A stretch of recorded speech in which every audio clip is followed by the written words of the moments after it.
So welcome everybody for now the fifth and last lecture of David Stern at the University of Hasselt. So today it's about the econometric modeling of global climate change. And I directly give the floor to David. Just with respect to GDPR, I would like to emphasize that we record this session and that we would like to put it online later on. So if you stay with us, and please do stay with us, then you agree with this. So the floor is yours, Dave. All right, as I was saying, for the sake now of the recording, this is a bit different to the previous lectures in that it is looking at applying econometric techniques to modeling a natural science topic of global climate change. It's not about modeling emissions and so forth, which it already did. So in the first lecture, I talked about economic growth and the environment and the relationship between the two. And the other lectures also continued more on that sort of macroeconomics of energy in the environment and economic growth in the environment. The link is that carbon emissions, which driven by the economic system, are driving change in the environment. And so we're just extending out the sort of domain of inquiry from just inside the economic system to the climate system itself, but of course that has big implications for human welfare through climate change. So I think it does link in quite well to the rest of the topic, even though, it's a little bit different. Let me see if I keep looking at the Blackboard thing and clicking on there instead of the PDF. All right. Okay, so introduction to the climate system. Do you see this little annoying thing here? I don't know whether I can move it. Okay, I moved it. All right. Okay, so something about climate science. So what is going on? This is the Earth. Just a figure from one of the IPCC reports. We have incoming solar radiation in watts per square meter. It's the average across the whole of the Earth because it's much higher at the equator than the poles and so forth. So it comes in. Some of it bounces off clouds and reflected back out to space.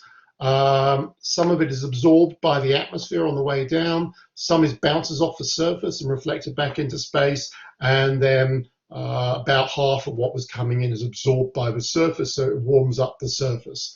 And then you get sort of rising air, evaporation of water, and release of that energy back in the atmosphere when clouds form and rain falls. But so these are taking energy back up from the surface, and eventually there's energy going back out to space, and hopefully it equals 235 watts per square meter on average over the whole of the Earth, day and night. Going back out is the amount which wasn't immediately reflected back into space by bouncing clouds on the surface. So the incoming and outgoing balance. What's going on in here? In here we see a cloud, and it says greenhouse gases. So the most important greenhouse gas is water, followed by carbon dioxide. And presence of these gases in the atmosphere results in them absorbing radiation from the surface and then re-emitting irradiation, some of it back out to space directly, but some of it back to the surface. And this is called the back radiation. And the more greenhouse gases, whether water or carbon dioxide or methane and so forth in the atmosphere, the more this back radiation to the surface. Now we have all this radiation coming down to the surface. Well, that's going to make the Earth hotter and hotter, so that's not going to, we can't have that happening. And so it has to be re-radiated back off the surface. And the radiation from the surface depends, some of this is the back radiation, some of this is the direct radiation that came in. The amount of radiation that can be emitted depends on the temperature of the surface. So the more greenhouse gases in the atmosphere, the more back radiation to the surface, and the hotter the surface has to be in order to balance this equation of radiation and re-emit enough radiation back up towards the atmosphere. So that's actually the greenhouse effect. which is causing global warming or climate change. And that's quite simple. We're not looking here about the ocean and all these things. We'll talk about that more later. Okay, that's sort of the general problem. So if we have more greenhouse gases, we have to have an adjustment period. Might last quite some time until the surface gets hot enough. And during that time, there's an imbalance between the incoming and outgoing radiation, and heat is being stored in the Earth system. So this is what's happened to global temperature since 1850. The Berkeley series, I think, goes back further than that. Of course, there are lots of proxy records before that. So this is since there was a reasonable number of weather stations measuring temperature. So this is based on surface measurements of temperature. It's of course quite uncertain back here when there are fewer weather stations. And the temperature increases. It particularly increases since 1975. It seems to be increasing at an increasing rate. There was an increase in this period, a bit of a dip here. This dip here is believed often to be related to increased sulfate aerosols in the atmosphere that cause clouds to form as well and reflect light back into space. So a bit more reflectivity, and then we cut those aerosols and also increase the rate of greenhouse gases emissions, and that then began a new rise in temperature. Looking at carbon dioxide, the most important of the anthropogenic or human-generated greenhouse gases. I mentioned before, water is the most important greenhouse gas. So carbon dioxide has a direct effect on increasing the so-called radiative forcing, or the necessary temperature of the surface. But it also has an indirect effect. If it makes things warmer, more water evaporates. There's more water in the atmosphere. There's a higher absolute humidity, and that enhances the greenhouse effect. So carbon dioxide has both a direct effect and this indirect effect for increasing the amount of water vapor in the atmosphere. And exactly how much water vapor is added and how many clouds form and so forth is why the effects are uncertain. It's quite certain the amount of radiative forcing, well, relatively certain amount of radiative forcing directly from carbon dioxide, with all these indirect effects have quite a lot of uncertainty involved with them. Carbon dioxide is the most important greenhouse gas. Okay, so we see here it was rising. This data from up till 1958 is from bubbles in ice cores from Antarctica or Greenland or wherever, and so it looks quite smooth because there was not that detailed observations. We see a flat period here, which I'll explain in a minute, and then an acceleration upwards since around about 1960 or 70 or so. Emissions. These are emissions of carbon dioxide, but only from fossil fuels, which is the most important, and cement production. And these show us increasing trend in early industrialization here. Then a flat period, which is the First World War, the Great Depression, the Second World War.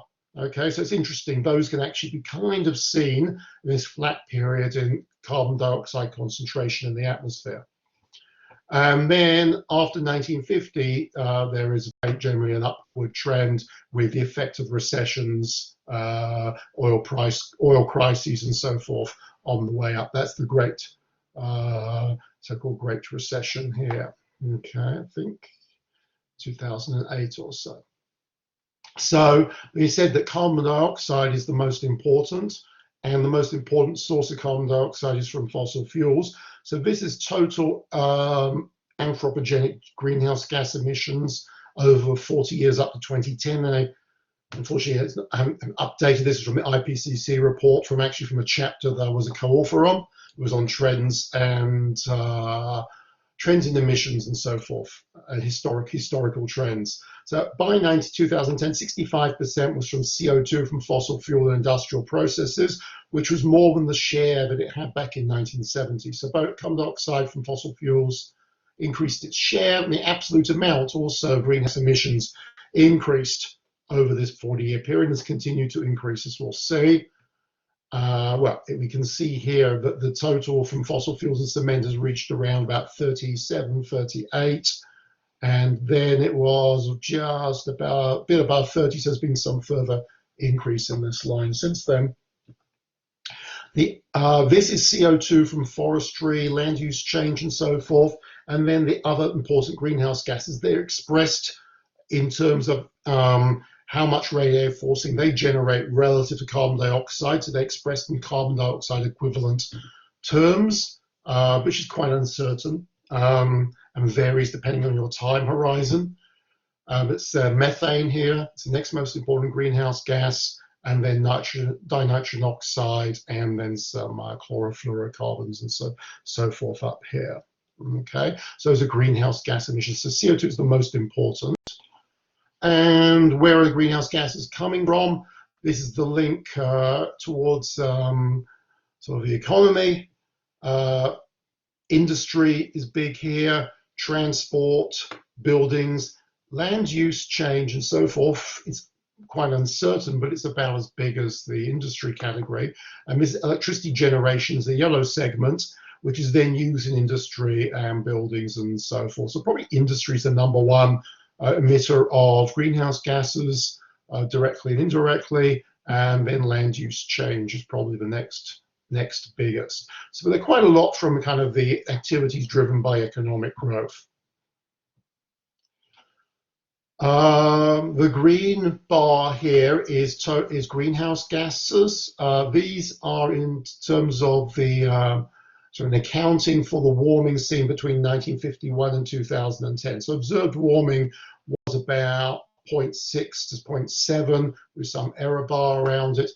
The amount from greenhouse gases got a bigger error bar around that than the observed warming. So it contributed maybe would have been about 0.9 degrees over that period. Remember, of course, there was an increase in temperature before 1951 already, as we saw up here. So we're talking about 1951 to here, and there was already an increase over this earlier period. Now, the other interesting thing is that other anthropogenic forcings, these are mostly sulfate aerosols, which have a negative effect by blocking sunlight and reflecting sunlight, but also some other things like black carbon, which maybe absorb energy and cause warming. They have a net negative effect that's even more uncertain.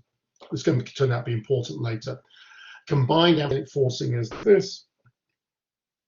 And then the natural forcings, volcanic eruptions and so forth, which net out to zero over time, probably. It's kind of suggesting, I would say that probably actually depends what your baseline for those is.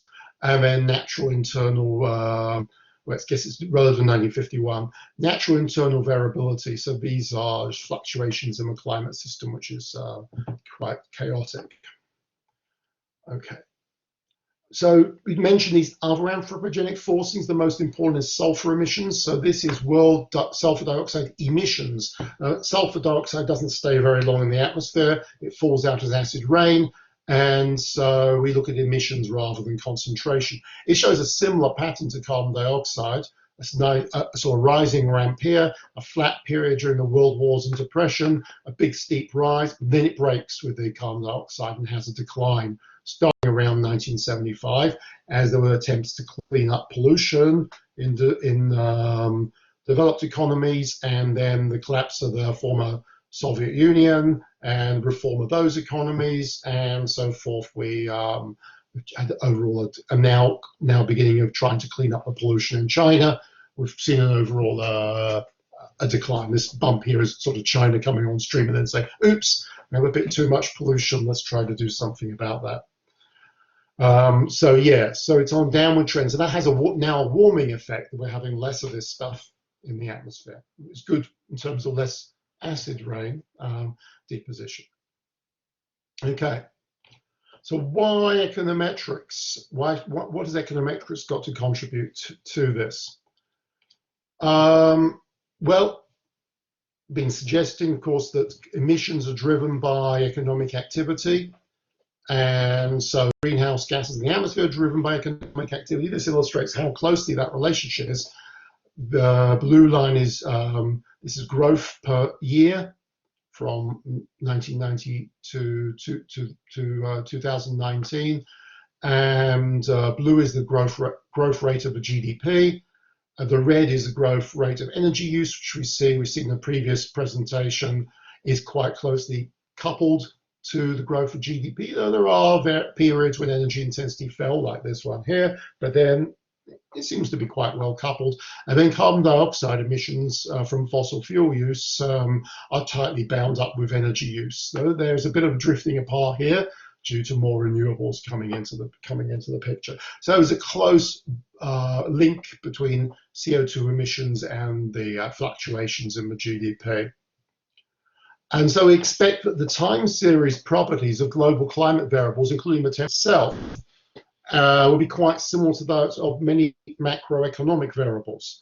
And ways in which they'd be similar is the so-called stochastic trends, which are random walks, which are kind of trending in some clear direction over time, and lagged effects. So in econometric modeling, we often think that something like monetary policy doesn't just have an immediate effect on the economy, it has a lag effect on the economy because it takes a while for businesses to decide whether to invest or not invest, and for investment projects to be built, and for them to then contribute to the economy.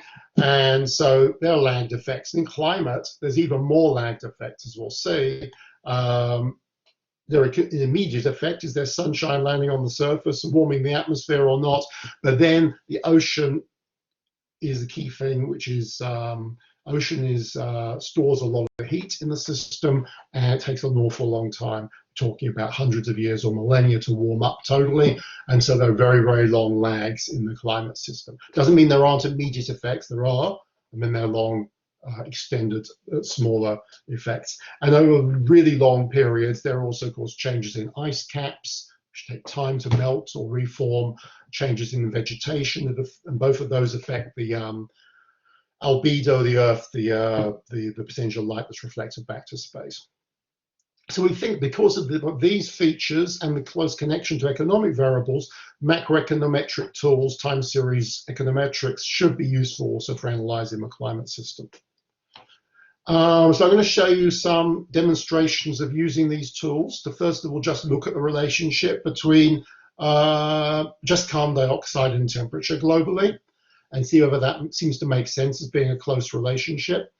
And I'm just going to use ordinary regression analysis, very naive analysis. But then we're going to ask, well, which one's causing which one? Well, science would tell us the main driver is probably from greenhouse gases, though of course temperature will affect the amount of greenhouse gases in the atmosphere, for affecting plant growth, affecting storage of carbon dioxide in the ocean, and so forth. So we go on to more dynamic modeling and look at the idea of Granger causality testing, which I looked at also back in lecture 2, when we looked at the relation to energy and GDP.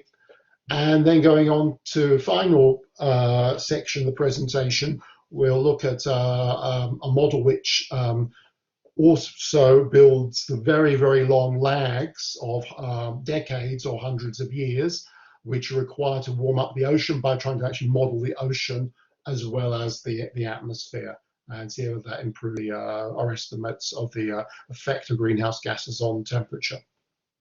So 3 sort of studies coming up. So yeah, the big question, do greenhouse gas emissions cause climate change?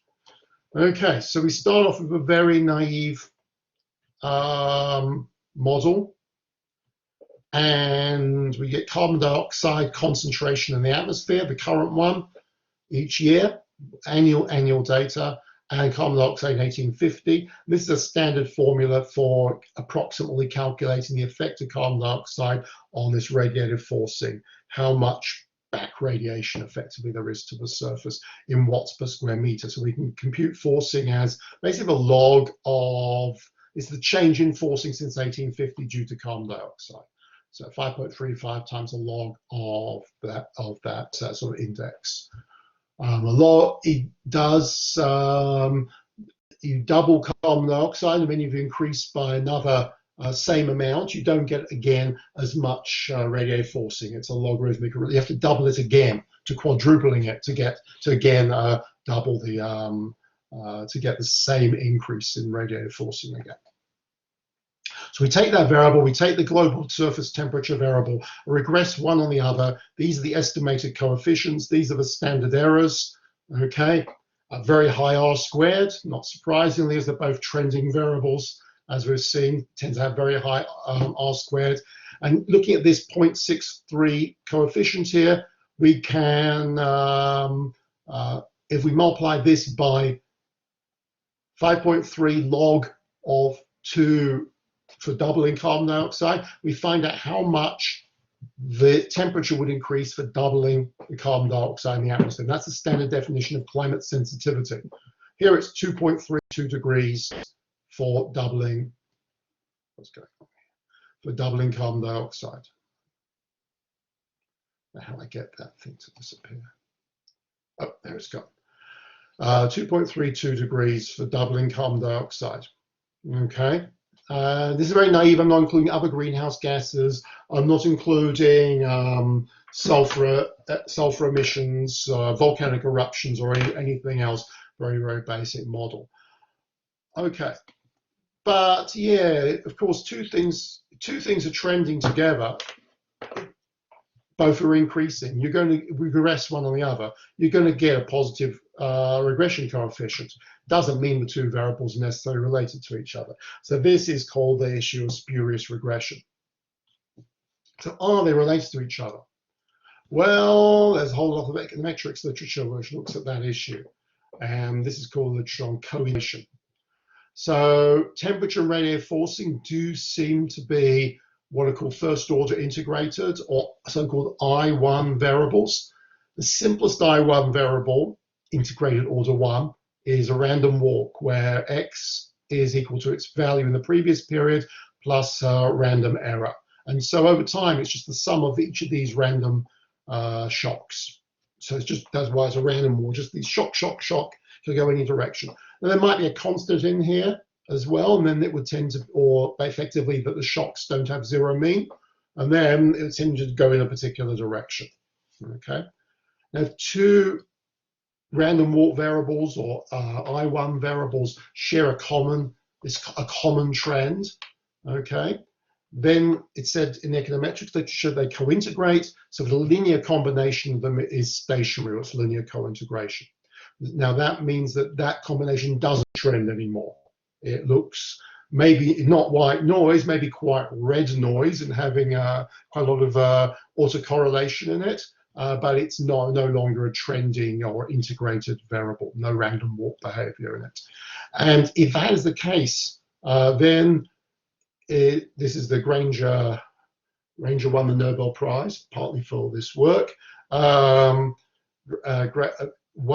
He said back in his paper published in '87, one drives the other, or they have a common driver in common.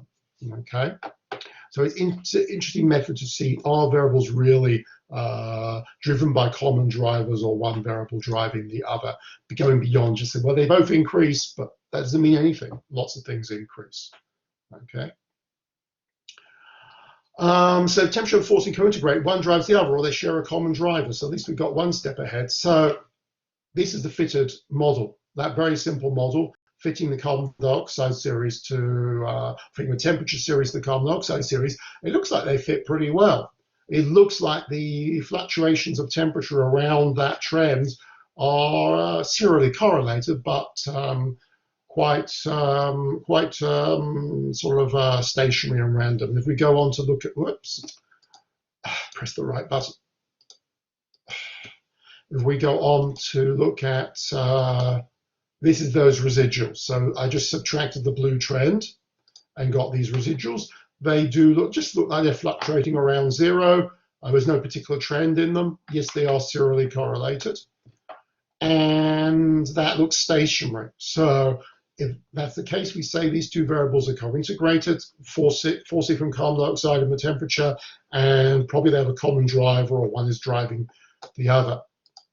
We can do a formal test, Dickey-Fuller test. This is a stationary variable, whether the residuals here are stationary. It's got a value of -7. The null hypothesis is that it's non-stationary. So if we reject that null hypothesis, then we're rejecting a non-stationarity. And the critical value here is about, it is a t-statistic, but not a standard t-statistic, and so the critical value is about minus 3.4.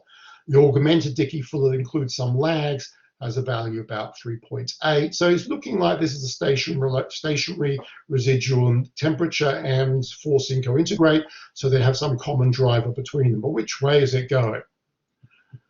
Okay, let's have a look. I think it's good when you're looking at trending variables like this to also look at where there's a relationship between the changes in the variables. And then there isn't, then it probably does look like it might be a spurious relationship. Sometimes you can't find stationarity, but there is a relationship between the differences, and that tells you there's probably omitted variables in the model which you need to include. There's some relationship between these variables, but it's not a complete relationship. So it's always good, I think, to test the relationship between the variables in differences. So here we're looking at the changes in these variables: change in temperature, a change in forcing. We regress one on the other, get coefficient of 1.05, a big standard error though, so this is not that statistically significant now. Actually, R squared is really small. There's a lot of noise in this temperature, in the climate system. Climate sensitivity, though, we're estimating it with a huge confidence interval, be pretty big, 3.88. Now, if we add more lags of forcing in here, we can actually increase the R squared of this. So that's interesting, because we're looking at forcing in previous periods that couldn't be caused by the current temperature, okay? And they're adding explanatory power. So lagged effect, that is lagged effects of past forcing. So that's suggestive that forcing is responsible for driving temperature, though there also could be reverse causality from temperature to forcing. So one idea, given there might be some reverse causality, is what about instrumental variables? So economists, particularly microeconomists, like to look, one of the techniques they like is instrumental variables. You find some supposedly exogenous variable that's linked to your explanatory variable that isn't caused by the dependent variable. Well, the most obvious one is emissions of greenhouse gases. They're caused by people.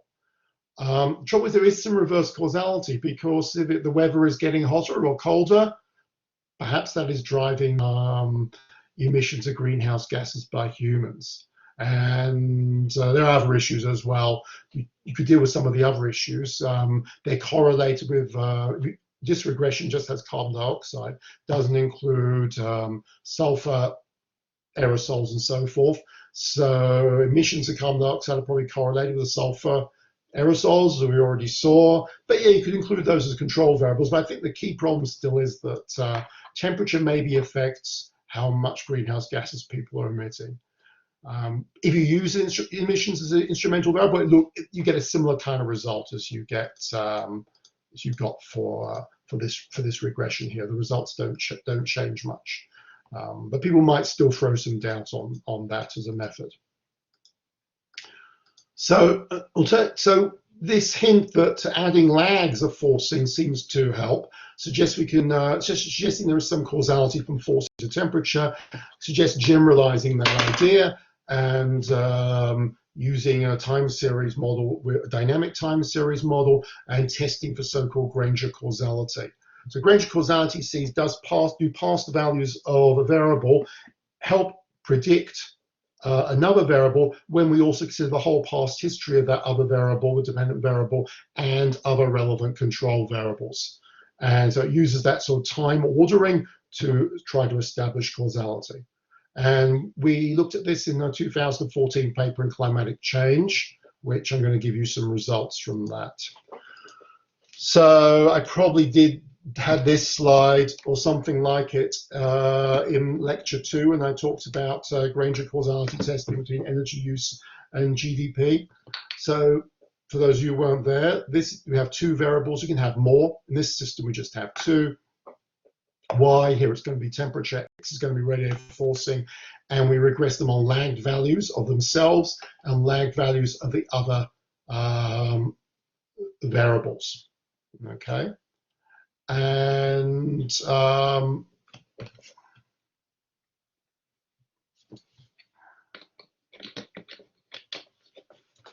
exactly why.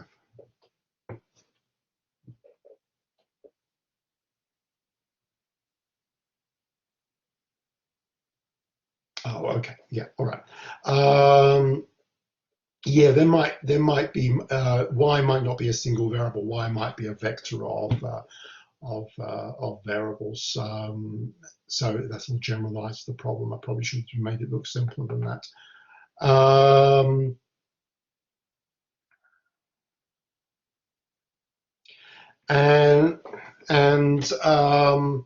Yeah, so what we go is exclude some variable from some set of lag values of oh, I think I get it now. So okay, these are lags. Sorry, I'm getting myself confused here. So there are a number of lags, p lags of the variables, and there's one coefficient for each lag of y.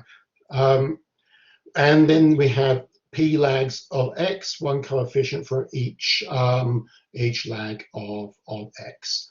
Okay, and the idea is we exclude all the lag values of x from this regression while still including y, and that is a test that does x have an effect on y when we consider the past history of y. And similarly, we can reverse it. We have x as a dependent variable, regressing it on its past values, and then we test, do the past values of y add explanatory power to explaining x when we consider the whole past history of x. So that's the Granger causality test, excluding a block of lag values of one of the variables and seeing where it has a significant effect. People criticize this a lot. They say, well, omitted variables are a problem, but yeah, you can add more control variables. Omitted variables can always be a problem in econometric analysis. The key thing, I think, is that it ignores contemporaneous effects. We have the contemporaneous shocks to the system, epsilon 1 and epsilon 2. But we ignore the current value of x, its impact, or the current value of y and its impact. So some people would argue, oh, maybe that impact is in the opposite direction and even bigger than the effect of the lag values of the variables. If that was the case, this would fail, but it's not. This will work. So yeah, there's some critiques of Granger causality testing. When we have trending variables, we need to take into account, we're doing the significance test, the trending, the integrated I1 trend, stochastically trending nature of the variables. There's an extension of this called the Todo-Yamamoto Granger causality test, and you add additional lags of the variables, either one or two extra lags, depending on what you think the highest order of integration of the variables is. You don't exclude those extra lags when you do the test. So you got p lags of x. You'd add the p plus 1th lag of x, and you wouldn't exclude that when you exclude the 1 to p lags of x. Okay, and that apparently magically makes a test valid in the presence of random walk variables, stochastic training variables. So we add two extra lags. Interrupting. There's one question in the chat. Okay, I'll try and see it. Oh, okay, yes. I'm now clicking on the wrong thing, which doesn't move. So how does one decide I and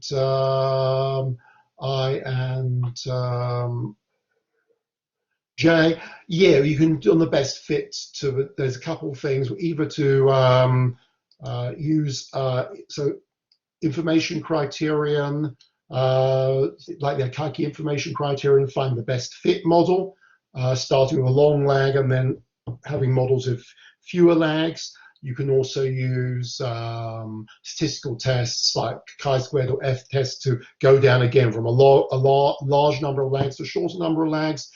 And third, you can also test using autocorrelation that the model you actually have selected doesn't have serial correlation of residuals, and that suggests that you have included enough lags of the variables. So those are three different methods of choosing the lag length. Sometimes they conflict, so you've got to use some kind of judgment about what is a reasonable lag length. You don't either want to have an underestimated number of lags, too few lags, or you really don't want to have too many.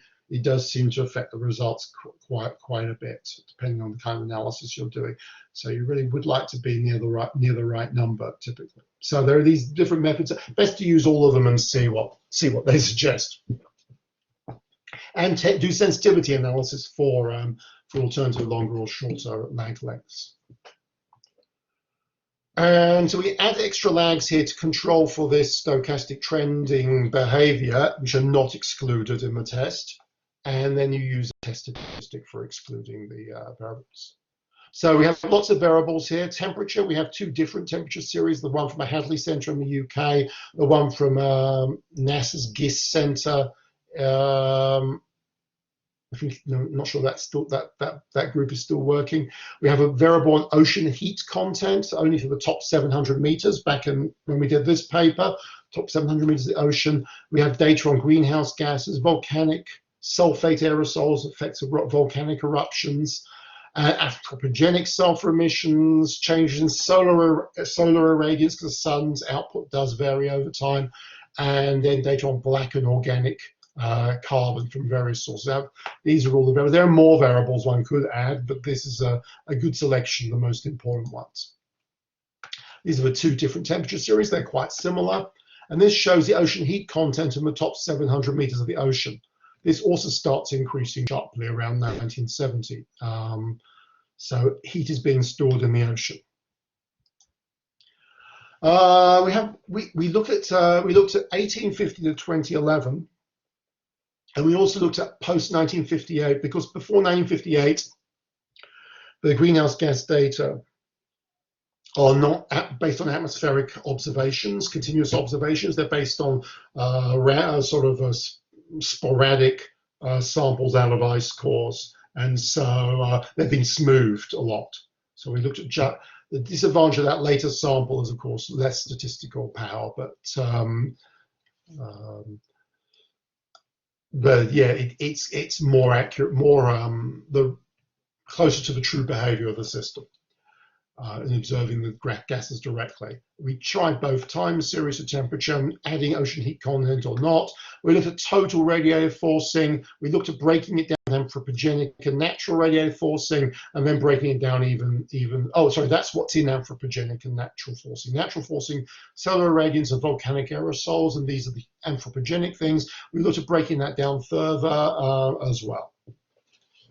Now, there's a lot of uncertainty about some of these anthropogenic forcings, particularly about sulfur, which is S here, and black carbon, which is 1. So this is default values for the forcing from black carbon and sulfur, the default. And then we did some ones where black carbon has no effect, okay? And then one where it has a huge effect, and then one where it has no effect and sulfur has half the effect. So those are some of our alternative scenarios. And this is total radiative forcing. When you consider all these sources, the big spikes are the effects of volcanic eruptions, particularly the Krakatoa eruption in 1883. So a huge spike downwards here. So a lot of sulfur and dust thrown into the atmosphere. Mount Pinatubo eruption is the second biggest one here in 1991 or 2, was it, in the Philippines. So these have punctuations down into what otherwise a gradually rising trend due to greenhouse gases and other anthropogenic effects. So we did the test of these different specifications. We looked at total radiative forcing. Radiative forcing causes temperature. Whatever the specification is, it's highly significant. Excluding radiative forcing reduces the explanatory power of the model. Temperature causes radiative forcing, not significant. So this pretty much is quite clear that, yeah, it's radiative forcing that's primarily causing temperature. When we looked at breaking it down a bit, the results got a bit more ambiguous. So here we have broken down radiative forcing into anthropogenic and natural. The natural was significant in each case across here. This is the whole period from 1850 onwards. The anthropogenic only was highly significant when we used this particular specification, with black carbon having no effect and sulfur having half the effect. Okay. And does temperature cause anthropogenic forcing? Well, it might, because carbon dioxide and methane maybe, we're looking at the concentrations in the atmosphere, which are not just caused by people, they're caused by the Earth system itself. Maybe a bit, not as highly significant, not as significant as at least this number here or these numbers here. So yeah, it can look a bit more ambiguous when you start to break things down, but yeah, but the specification seems to matter. There's a lot of uncertainty about this. This seems to affect the results quite a lot. Now looking just post 1958, for this preferred specification here, the results are all highly significant in the way you would expect. But again, for these alternative specifications of the anthropogenic forcing, you don't get significant results. So it does seem to make a difference what the specification is. There's a bit of ambiguity here. And finally, well, here we now add ocean heat content into the model. That changes the results a little bit as well. Okay. So yeah, nice, interesting, some ambiguities still. So this final part is going to talk about paper we published in special issue of the Journal of Econometrics, which came out of one of the climate econometrics conferences, which are now held periodically. I think we're up to the 5th or 6th one.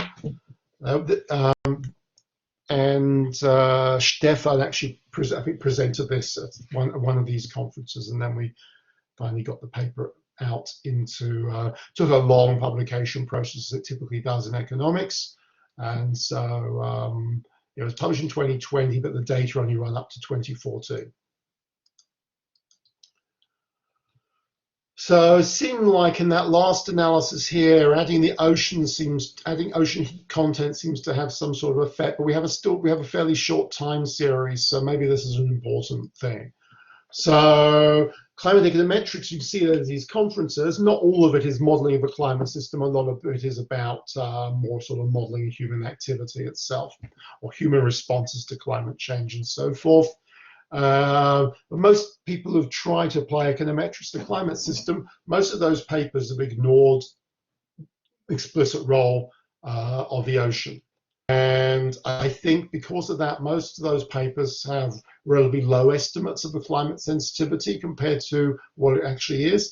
And they also have unrealistically fast adjustments to equilibriums. They're not that good. Models are not that good models of the climate system. Maybe they're slightly better than my really naive model I showed you before, but I don't think they're a lot better than that model. And another problem is that if you do include ocean heat content data, most you have 75 years of data, because before that there are very few measurements, and they're very uncertain. And so a global estimate of the heat in the ocean, as even able to go back to 1940 or something, is pretty heroic work on putting together data from various ships and so forth. Now we have these floats in the ocean monitoring the temperature continuously. So our solution to these problems, we want to model the ocean, but we want to have more than 75 years of data, okay, was something called multi-co-integration. Now, turns out this is an econometric technique also developed by Clive Granger, who invented co-integration and the Granger causality test. But it's actually been fairly little used in economics. And so we thought, well, maybe we can apply this in the climate system. So what is all this about? So there's a long-run equilibrium between surface temperature and radiative forcing. That makes sense. There's a disequilibrium, though. It's surface temperature and forcing are not in equilibrium because the ocean takes so long to heat up. And that disequilibrium results in the warming up of the ocean. Heat is accumulating mostly in the ocean. It's got much more, its mass is so much atmosphere, and its heat capacity is higher as well. Okay, and the whole atmosphere is equivalent to 10 meters of water, and the ocean's average is like about 5 kilometers. Ocean average is about 5 kilometers or so. So the thinking here is we can model this system where there's a disequilibrium, and that disequilibrium is gradually warming up the ocean by having a surface temperature co-integrate. So surface temperature, there is a long-run relationship to surface temperature radiative forcing. There also should be a relationship between the surface and the ocean. So if we estimate this vector water regression subject to so-called multi-co-integration restrictions, allows us to estimate the climate sensitivity, taking the heat exchange of the ocean into account without any actual ocean heat content data. The way it does that is it allows us to model a relationship, a co-integrating relationship between the surface temperature and radiative forcing, and one between the accumulated residuals from that temperature, from that relationship, and the surface temperature. Okay, without actually observing the ocean temperature, well, we can't observe for the whole 160 years we want to observe it for, or more, 165 years.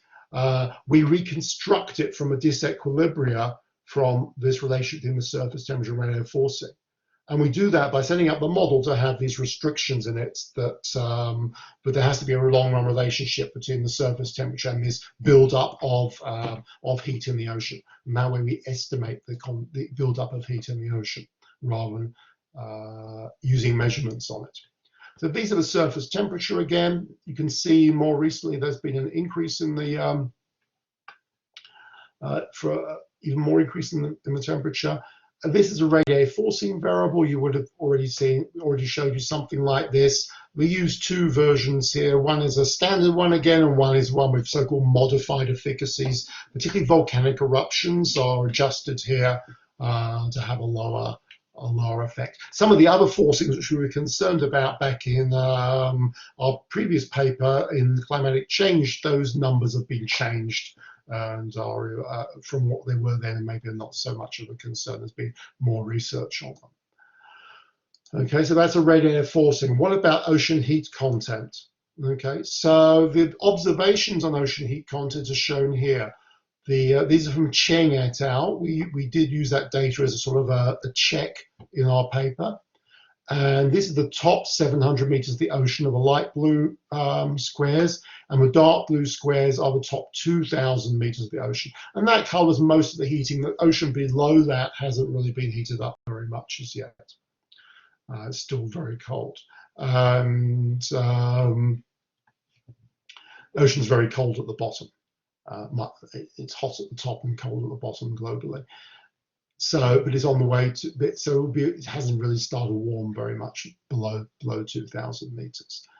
And then we have the brown here is from a climate model, a simple climate model produced by Marvel et al. They use this partial efficacy idea. Some of the forcings, particularly volcanic eruptions, maybe have less effect overall than than the sort of standard forcing.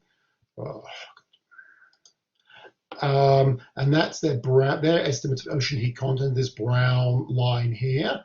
So it's a bit more than these observations in this period. We set them all to 0 here around about the beginning of the observations of ocean heat content. And then the two green ones are our estimates derived from our multi-co-integration model. So these are cumulative residuals from a relationship between surface temperature and radiative forcing. And using the standard effects of all the variables, including volcanic eruptions, this is a light green. So a big fall here in ocean heat content of the Krakatoa eruption. And it struggles back up, starts going faster. There's some dips here from Pinatubo, is the most recent dip here in the estimated ocean heat content. The dark green has a lower effect of volcanic and some other other forcings, and therefore is closer to the Marvel one. It also seems a bit closer to the observations than Marvel does in the recent years. None of them are perfect. Okay, but it's not wildly wrong. So this wasn't fitted to these observations. It was just derived from forcing and surface land and water surface temperature. So what's the multi-co-integration model? There's a long-run relationship between radiative forcing, which is F, and surface temperature, and there's a disequilibrium, which is stationary. These are trending variables, but this is stationary. And then the ocean heat, mostly ocean, but also the rest of the Earth system accumulates heat. It's the accumulation of these stationary disequilibria into a variable capital QT. That's the ocean, mainly ocean heat content. And then there's an equilibrium between this heat content and the surface temperature of the Earth. It can't be too much out of whack. And that is another stationary residual. So there's two long-run relationships. And the second one is with the accumulated residuals from the first one. So economic econometricians apply this like in housing markets, where there's building of houses and sale of houses and a stock of unsold houses. And they all have to relate to each other. But overall, there hasn't been much use of it in actual economics. Okay, so there's something called I2 variables, second order integrated. So an I2 variable must be differenced twice to get to a stationary variable. Unlike an I1 variable, you have to just do the differencing once to get to stationarity.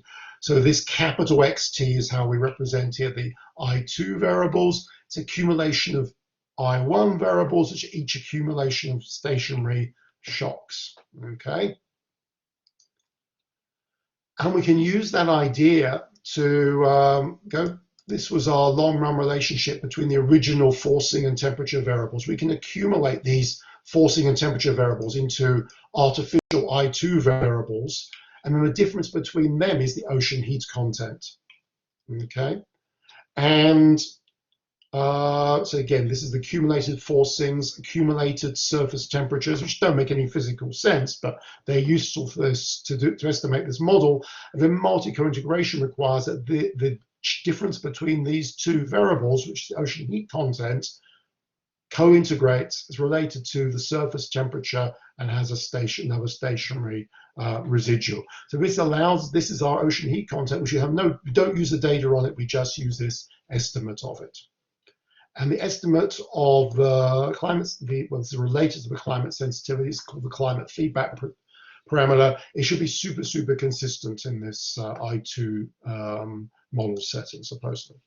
So we actually embed this whole thing in a vector autoregression model, where the first differences are the variables, and the variables are the forcings.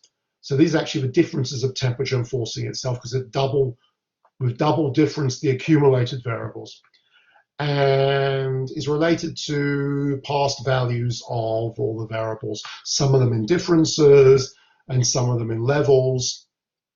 And the beta coefficient here includes the climate feedback parameter, and phi here was the relationship in this between the surface temperature and the ocean heat content. So these are all embedded into this time series vector autoregression model. The predicted ocean heat content is then this, okay? That's predicted ocean heat content. And the changes in predicted ocean heat content are this, okay? So don't use any of that variable, just use capital F and capital S, and various differences of them in the estimation. So results of this estimation, we try again various different definitions of variables. We use the Berkeley Earth data series, which has better polar coverage than the Hadley one, with the so-called full efficacy. So volcanic eruptions have a very big impact, and we estimate a climate sensitivity of only 2.17.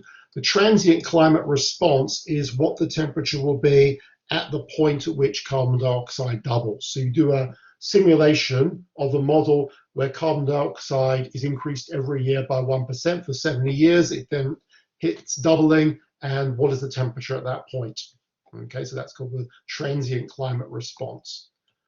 And then this is with the adjusted volcanic and other forcing. This is our preferred model. We get a climate sensitivity of 2.8, which is very close to sort of the midpoint consensus of the IPCC. And again, quite a lot lower transient climate response. And then the head-crut data with the partial efficacy a bit lower estimates. Then there's some models which are not multi-co-integration models. This is a simple again, a time series vector autoregression model with observed ocean heat content only for data after about 1940. So it's got a smaller data set, and even including the ocean heat, but with a much smaller data set, it got a much lower estimate of a climate sensitivity. And we can see here quite a fast adjustment to equilibrium, because the transient climate response is almost the same as the long run equilibrium climate sensitivity. And then a very simple model with just forcing and temperature, none of this multi-co-integration stuff. The climate sensitivity estimated much lower. And here's one with only one lag of the variables, and again, even lower estimate of climate sensitivity. So this suggests to us that modeling the ocean helps with getting a climate sensitivity which is closer to sort of the IPCC consensus, but also perhaps more importantly, a more long run, a difference in more long run and short run behavior. So the temperature doubling of CO2 is quite a long way from the equilibrium value, which is not the case for any of these models down here, which don't model the ocean.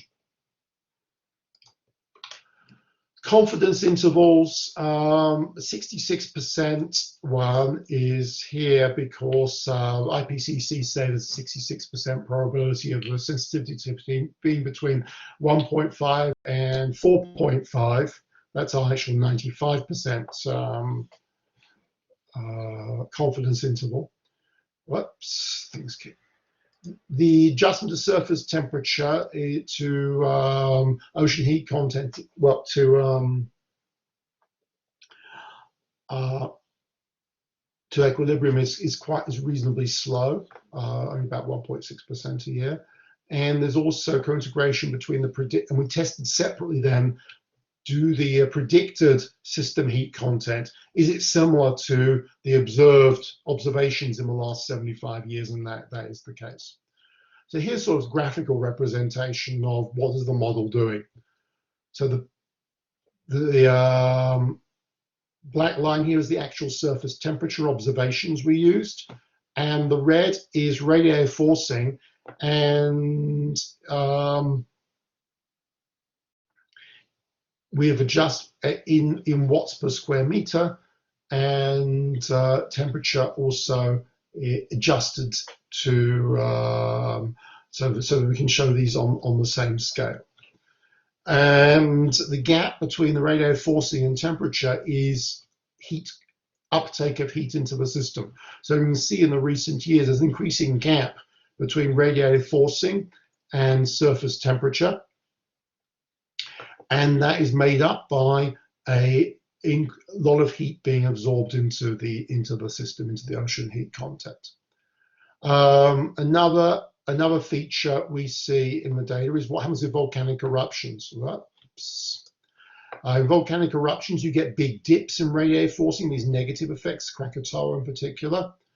And here radiative forcing is so high that Pinatubo doesn't actually give a negative here. It's just a dip in the amount. What happens then is that heat is released from the ocean.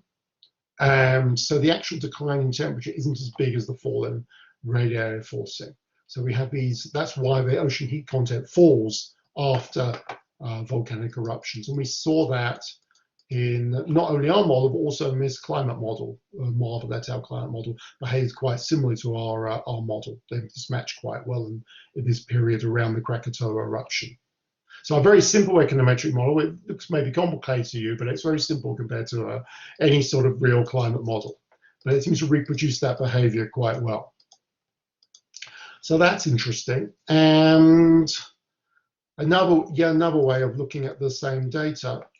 This is rather than the uptake of heat. I now show you in blue the actual heat content estimated by our model. In the blue line, the black is the surface temperature. Again, we've scaled things using estimated parameters in the model so we can show them all on the same scale. And you see the surface temperature, the black one, is actually bound very closely to the temperature, the heat content in the ocean. And basically, yeah, the ocean is 2/3 of the Earth's surface, and so obviously its temperature affects the temperature of the air above it.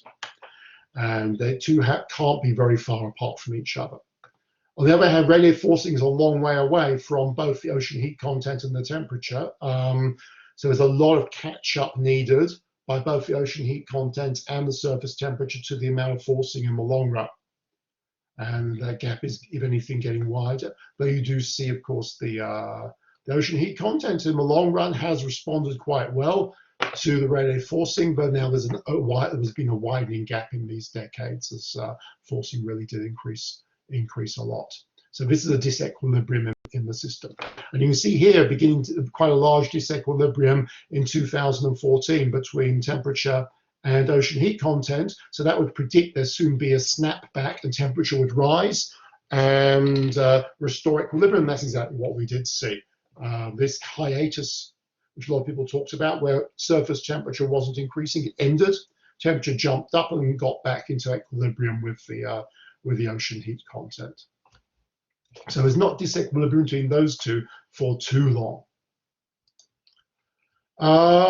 This shows simulation where we instantly double radiative forcing, okay, and we see what happens to temperature over time.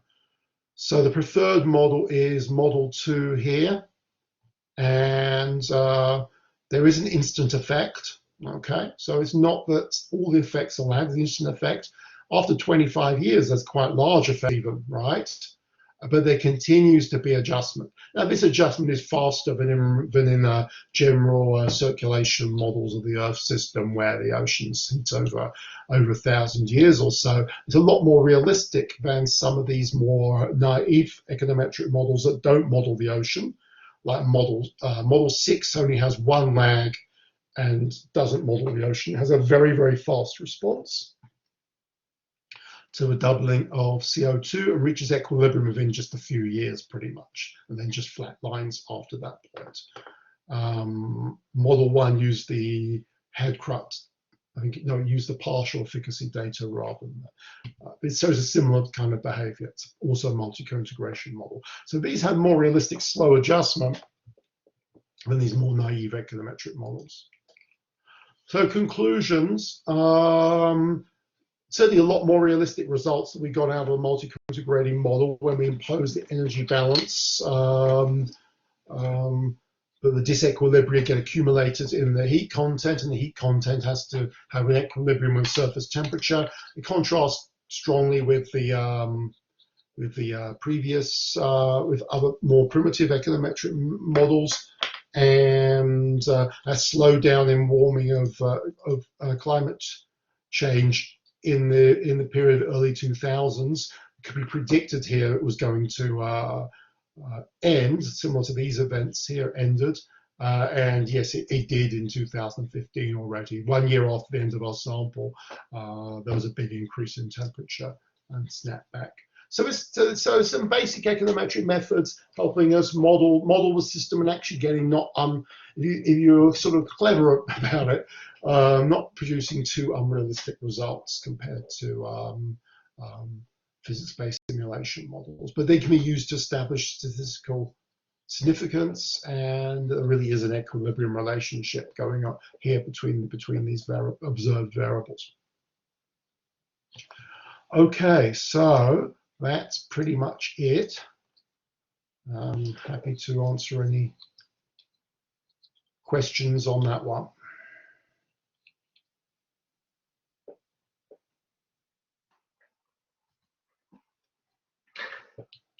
Yeah, thank you very much, David. Are there any questions, comments?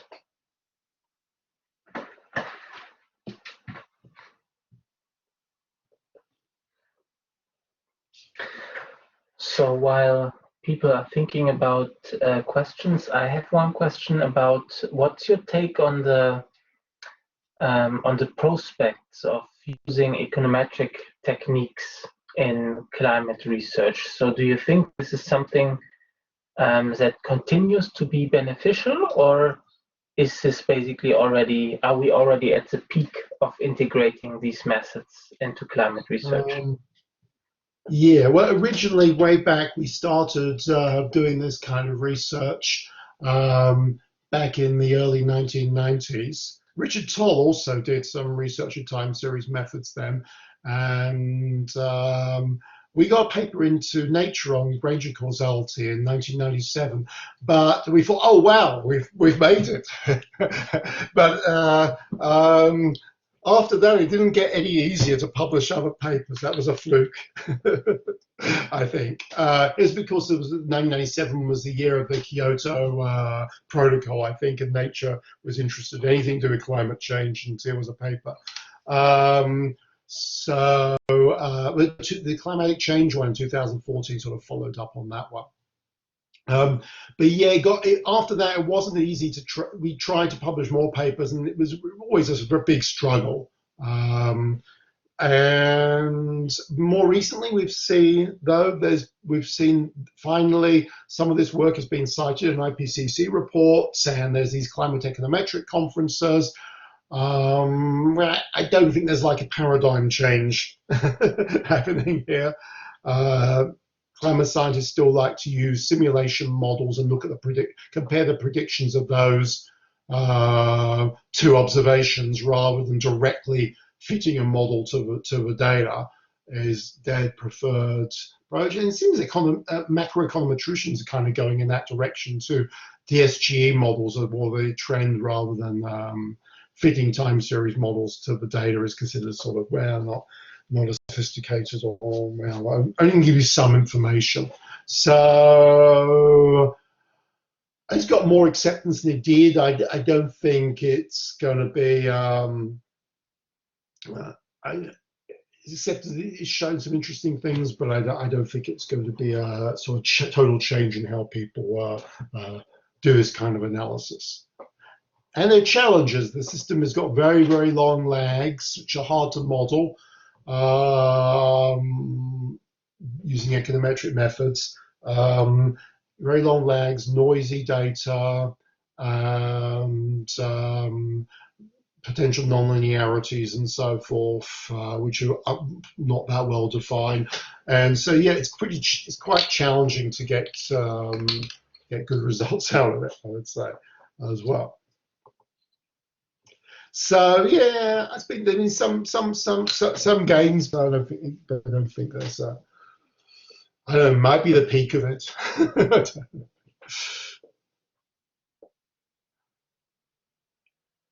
I mean, kind of these I don't know, kind of this research was addressed somewhat to climate skeptics, but they don't really care about this either. So I say, well, you don't believe those physics models. Here are statistically estimated models, which don't use a lot of a priori theory, and they sort of show this as a big issue as well.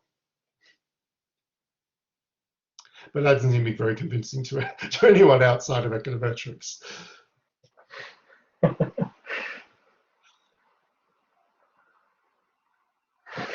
Other questions, comments?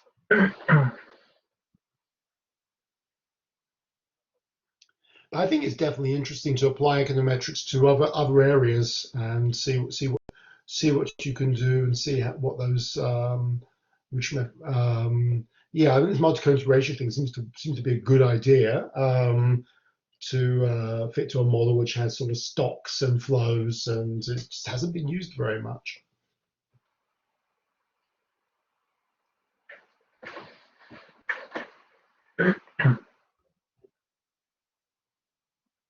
Yeah, I think questions might be more difficult here because it's a combination of climate science and econometrics with rather, let's say, advanced methods, right? So it's really difficult to follow this in detail.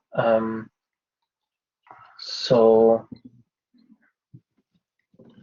there are no questions, comments, then I would like to thank you, David, a lot for this very exciting lecture series over the last months, right? Yeah, you can watch all of these videos online at David's blog and also at the Francqui webpage of You Hustled. And hopefully it will be possible to travel next year. And then David also plans to join us in Hustled. So then we can also talk about this. Whenever it is possible.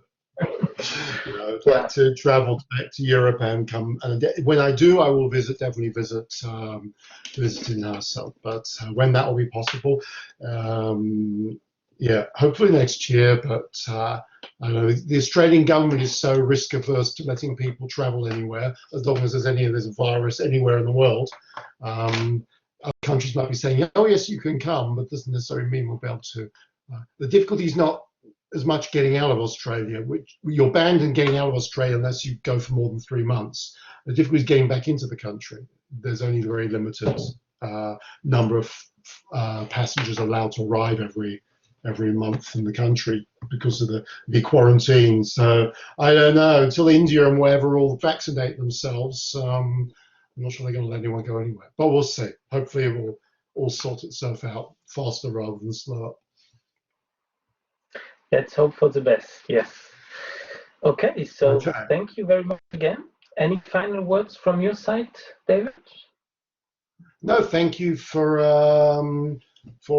nominating me for this chair, and it's been good sort of trying to summarize a lot of the work I've done over the last several years in presentations, and I'm hoping many more people will get to see them on the web from my blog, linked on my blog. And I'll write up the links to the articles and things in a blog post in the next week or so when I have the recording. Okay, so thank you very much also to all attendances.